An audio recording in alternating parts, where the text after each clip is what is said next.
Cours de minéralogie pour débutants. Vous pouvez suivre ce cours dans Alicia Libro. Sur YouTube. 3 classements des minéraux 2.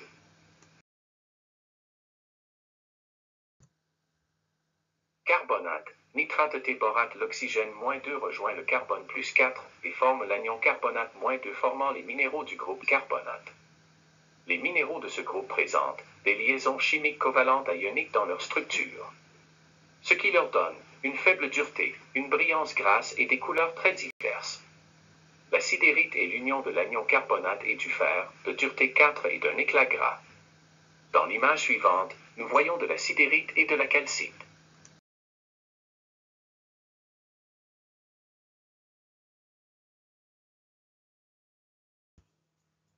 Dans la nature, on peut trouver 3 oxygènes attachés à un atome d'azote, appelé anion nitrate -1. Les nitrates ne sont pas très abondants dans la nature. Les plus courants sont les nitrites de sodium et de potassium, tels que la nitratine et le nité.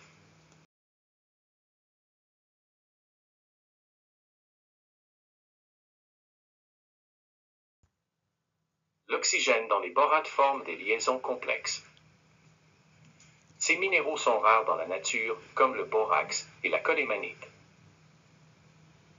Les ions hydroxyles sont indiqués par un oxygène et un hydrogène, entre parenthèses, et les molécules d'eau sont indiquées séparées par un point, car elles sont liées par des liaisons résiduelles à la formule principale. Dans le borax, il y aura 8 molécules d'eau pour chaque volume de minéral et dans la colémanite, un seul volume d'eau est présent pour chaque molécule de minéral.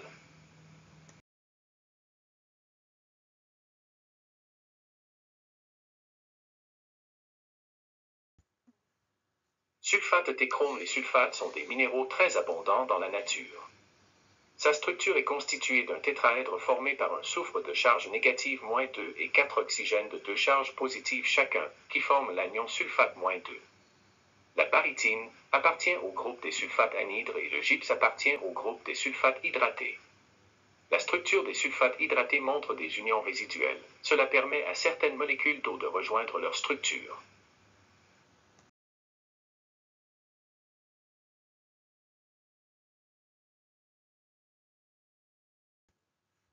Les chromates, les molybdates et les tungstates remplacent le soufre du noyau sulfate par du chrome, du molybdène et du tungstène, respectivement. Les minéraux du groupe des chromates sont rares dans la nature. La crocoïte est le minéral le plus courant de ce groupe.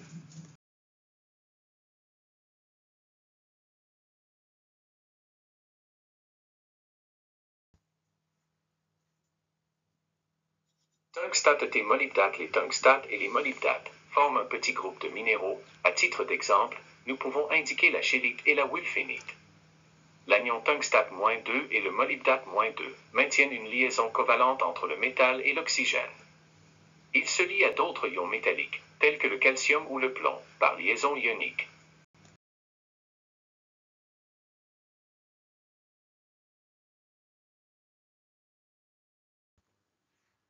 Phosphate, arséniate et vanadate. Ce sont des minéraux formés par les anions phosphate -3, arséniate -3 ou vanadate -3.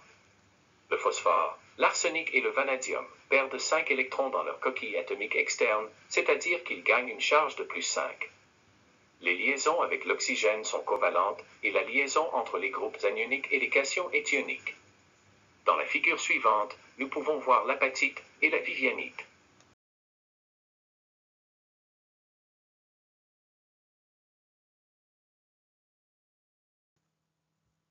Les minéraux du groupe des phosphates sont nombreux, mettant en évidence le groupe apatite. Dans la structure du groupe apatite, des ions tels que l'hydroxyle, le chlore et le fluor peuvent être échangés. Dans l'image suivante, nous voyons la pyromorphite et la monazite.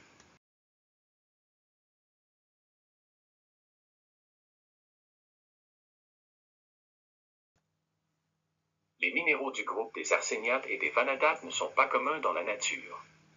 Ce sont des minéraux de faible dureté, d'éclat gras et de couleur variable. Les minéraux suivants peuvent être considérés comme des exemples. Dans l'image suivante, nous voyons la schunwixite et la vanadinite.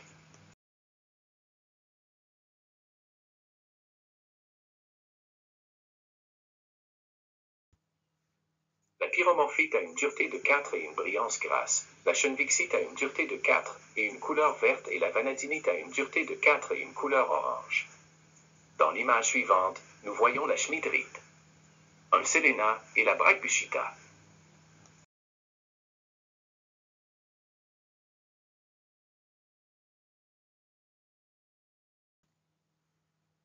La semaine prochaine, nous examinerons le groupe des silicates. Jusque-là, Alice.